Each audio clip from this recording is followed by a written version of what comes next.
Good afternoon. Thank you for being here today for our workshop of monitoring and evaluation. My name is Tatiana Rodenas and I'm a social value coordinator working for Acciona in the NLSPP project. I will be guiding you through this season. So in this season, we'll provide you with a foundational understanding of monitoring and evaluation and the knowledge and skills of how you can implement the learning into your organizations. In this season, we will have a look at the identify the project goals and objectives. We will really understand the differences between the two of them, defining the indicators to help you to measure the outcomes. And then we will be looking at different types of data collection, methods and timelines, as well as monitoring templates. I will show you a real template, the one we are using to report on social value outcomes for North London Waste Authority. And our supply chain uses that one as well. And the verification process. And then briefly, we will have a look at the change management plan, do check and act, which is known by the PDCA model. And yeah, so by the end of the season, you will understand how to develop a monitoring and evaluation plan, including identification the goals, defining the indicators, selecting data collection methods, assigning roles, as well as the importance of the monitoring and evaluation in a program management. This is meant to be very practical season, so you have time to reflect on what you have learned and out the practice. Let's go. So first thing I want you to really understand is the difference between goals, objectives, and indicators. So now let's go explain project goals. So project goals are really like the big picture, is the big statement that you are describing. So what your project really wants to accomplish overall. And just to summarize, in simpler words, it's like the main objectives or targets of your project. So you think about the project and like a really big picture, you think, oh, I want to achieve that. That is exactly your goal. So here I have put some examples. You can be thinking about increase the children's literacy rates in the community, promote environmental sustainability in local businesses, engage job opportunities for young adults in the area. Another example will be improve access to clean water in rural villages, boost public awareness about mental health. But this is a high level statement that you want to achieve with your project. And the project, these goals are just setting the direction for the project, showing what success will like in the long term, because later you will be able to really measure your goals somehow, okay? So here you can take part in a Slido, and I will show you some examples of what other different organizations who took part in the workshop reply. Some, for example, they really wanted to measure the number of people who had an interview who were young people, because they were to promote jobs within the young community, or initiatives that they were more resident focused, like putting some workshops for the athletes and something like that. But we will be developing it further. Now we know exactly what is our goal, so now we are going to define project objectives. So the project objective is a more clear and specific action a project will take to reach its goals. Okay, so this is like just putting small pieces to create the goal that you set at the beginning. So those can be measurable, definitely. You can track progress and see if the goals is being met. And then it will help you with your monitoring and evaluation. So following the examples of goals that we have highlighted in the previous slide, now we are going to define the objective. So it could be teach 100 kids to read by the end of the year, reduce plastic waste in local businesses by 30% on 1 year, hold 10 job training workshops for the young adult in this year, install 50 new water pumps in villages within 6 months, and reach 1,000 people with mental health information through workshop by next year. So it's just like, things that can really be measured. So objectives break down the goals into smaller trackable actions that show progress toward the bigger target. Okay, so you can see that we have the big like a kind of a ladder, the big step, and then one smaller, and then indicators will be even another smaller one. Here again, some different answers that different organizations given in previous workshops. So they have the objective of creating 4 new jobs, and then that will be like a project goal achieve or projects employability initiatives and things like that. But these are more smaller um, goals. Okay, objectives. Sorry, I apologize. There we are. And now we are going to defining the indicators. So the indicators are like the thing about it about upside down pyramid. So you have the goals, you have the objectives, and now you have the indicators. So project indicators are specific things that you can measure to see if you are making progress towards your objective. So example, and then following us with the goals and objectives that we have already defined, you have the number of kids who can read at a grade level, amount of plastic waste reduced by businesses, percentage of young adults who have found jobs after training, number of villages with new water pumps, and number of people attending mental health workshops. Okay, so indicators help you track how well you are doing in researching your objectives, and they have to be smart, meaning can be very specific. Indicators and targets need to be very focused on what they need to what they are trying to measure, so it doesn't get any kind of confusion and you really are sure that you have achieved your goal. They have to be measurable. For example, if you want to count the percentage of young adults who found jobs after the training, you can really count the outcome of jobs they have, people working after this kind of training, rather than just measure the course of the training itself, because obviously young people will have completed training placement with a course, but it doesn't mean that they have filled the vacancy, things like that.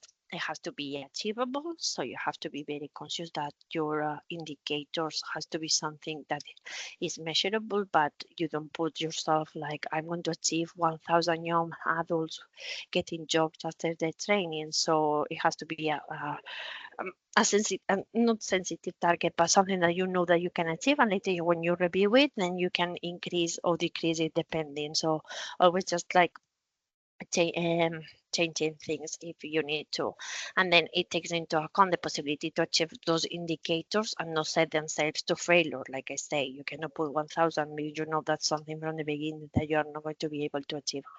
Realistic and relevant is already I explained that. It includes indicators and targets that are possible to measure and provide enough information about the project as to make the decision. Okay, and then about you have to set a deadline for those to be achievable. It doesn't make sense if you achieve, for example, you set as an indicator 4 jobs achieved after the training in a period of 10 years, or you really say 4 in a year. You know, it has to be really time reliable, because if not, your project goals will not be really relevant. To me, if that makes sense.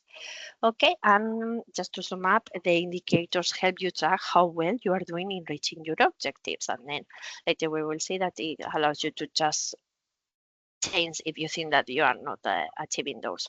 Okay, let's see. Sorry. So here we ask as well, and again, it's like measuring the number of people, measuring the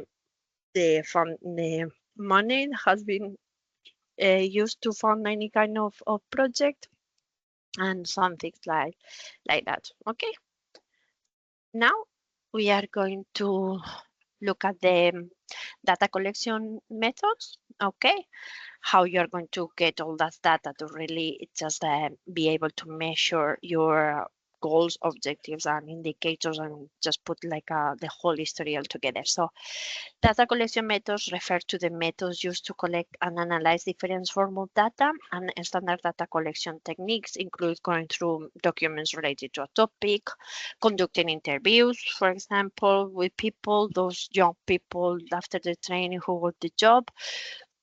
So you can really get a lot of data from that by conducting interviews and listing observations that can help solidify the information gathered, things like that. It can be here on this slide. You have different types of data, and usually the data can be classified in qualitative and quantitative. So qualitative data refers to data that describe the characteristics, qualities, and other non-quantifiable traits of a certain subject. However, it can include like personal opinions, for example, for the young people, how was the training for them and how they are doing in the job. Can describe a certain place, events, or kind of behaviors, or things like that. So qualitative data is often hard to measure, obviously, with numbers, but it's good to have those data to be able to analyze and have kind of feedback to help you to change your project objectives if you need to, because maybe the feedback is not positive. So it's okay, we cannot do, for example, this kind of workshops because people are not very engaged, and then it helps you to modify them and to really be able to achieve your objectives. And then the other type of data is the quantitative data that refers to quantifiable or countable data such as statistics, the number of respondents of a survey, different tests of subject, and those under certain standards of measurement. For example, let's say number, like following an example that I put earlier, number of bottle of plastic collected in a public school. So that will help us to measure if we have achieved the 30%, I think I put, of our project. So like I say already, both quantitative and qualitative data have similar data collection techniques, like here we can see in the slide, and they often work together. I will say, like always, they work together to help create a more in-depth analysis of the data. Okay, just to mention a few here you have enabled. So like I say, interviews, questionnaires, documental records, online tracking, oral histories, things like that. And then it's very important for you as well to set a frequency, how often this data will be collected. So for example, here in this project, we have to submit the data monthly to the client. Okay, so we just put together all our targets, and we just update the numbers, how much we have achieved, and we give like kind of an explanation, which will be part of the qualitative data. And then it can be as well quarterly, annual, depending how you really need to set your frequency. And then very important as well is the timeline. Create a timeline for when its data collection activity will occur. So, for example, for me to be able to submit the monthly monitoring progress to the client, I need to receive the different data from the supply chain. So for them, I set a day in the calendar that they have to submit the monitoring to me, so I can put together the monitor for the client and analyze it. So it's really worth it just to work with your supply chain if you need to, or with other partners or clients or so to be able for you to have the data when you really need to have that. Okay, now I'm going to show you just the monitoring templates. Nowadays, this is an example of Power BI that I will be able to show you later on a bit, but I will just show you the monitoring that we use. So here it's a simple Excel that I believe everyone has access nowadays, or even Google Spreadsheet. So here we just give a small explanation of what we want to record, what is local, what is not local, because not all supply chain or all the people who need to submit the monitoring will be very familiar what we mean by local. Okay, a specific target goods. So we need to to focus on. Here is an overall that achieve of the target and what is outstanding, and then later is tab is one of the targets that we have to measure. So here apprenticeships, training, and then by setting up formulas, here will be the total, and it is linked to our overall target, and we can see how we are making progress like that. It's very simple and straightforward.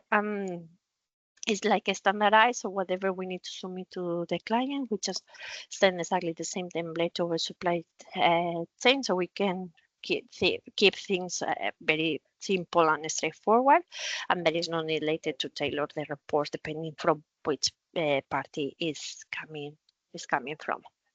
Okay, so now going back to the presentation, I would like, sorry, I will just put the, yes, so here is the Power BI, was what you were saying, but Power BI nowadays is a powerful tool that allows you to do very simple data analysis very quickly.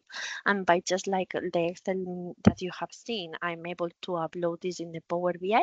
And then here I can choose different types of visualizations. You see here is like the Excel I have uploaded.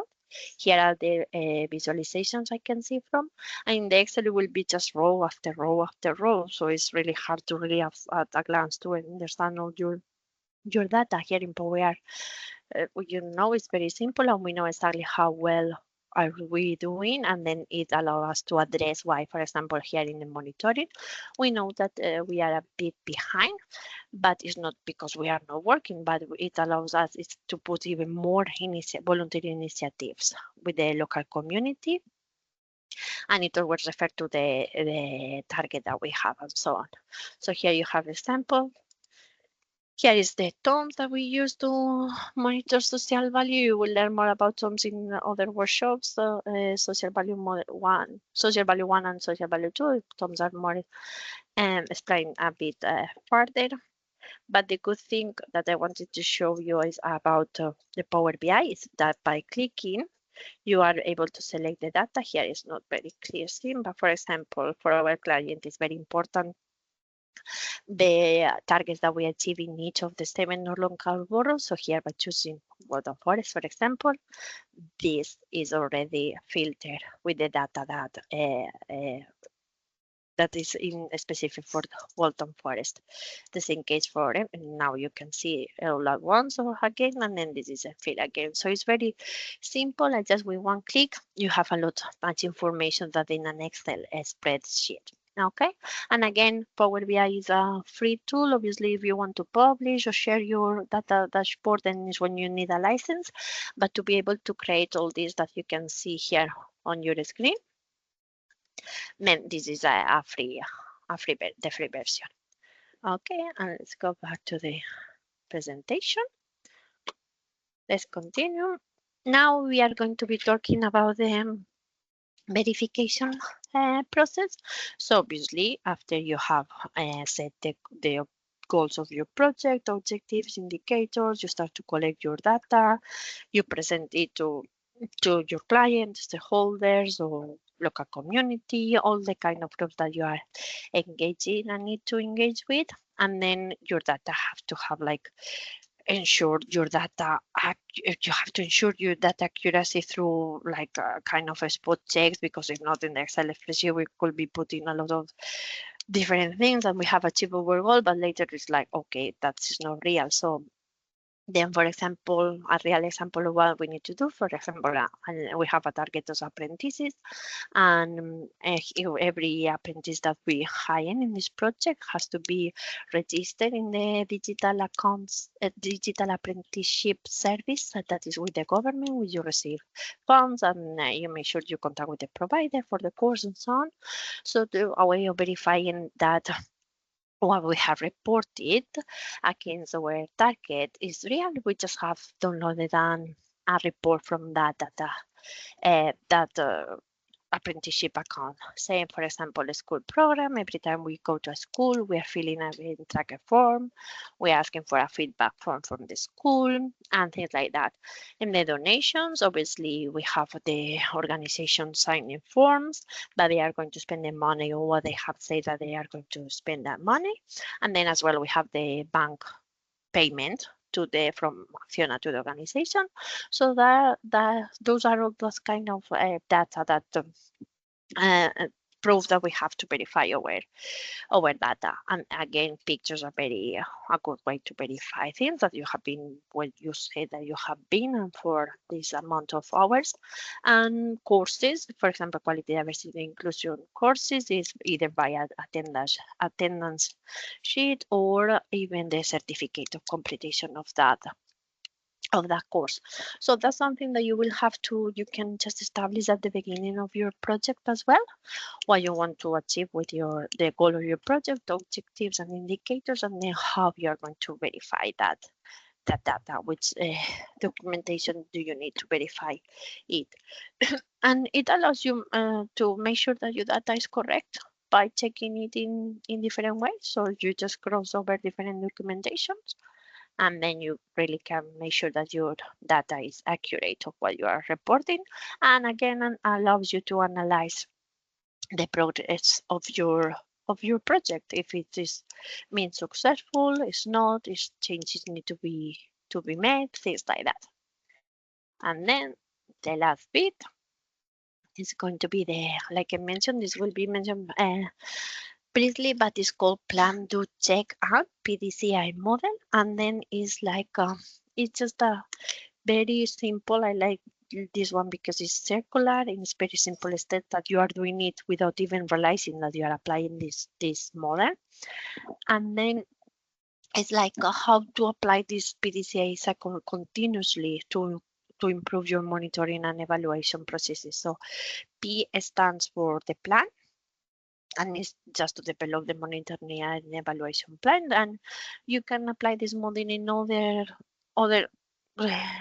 other projects or other traits, and it always can be applied in project management tools. So it's like recognize an opportunity and plan a change. So for example, here when I started to work for Acciona, I had to submit a report for the client and then for another for the corporate team, and it was two different reports, 90% of them asking for the same data. So what I did is just to merge those together, and even for the client was not relevant something that the corporative team was asking, and in the other way around, by me having just one report, I was able to pull the data at the same time for both reports without having to do two different things at the same time. So that when I implemented a change on the way that the reporting was being done in the project.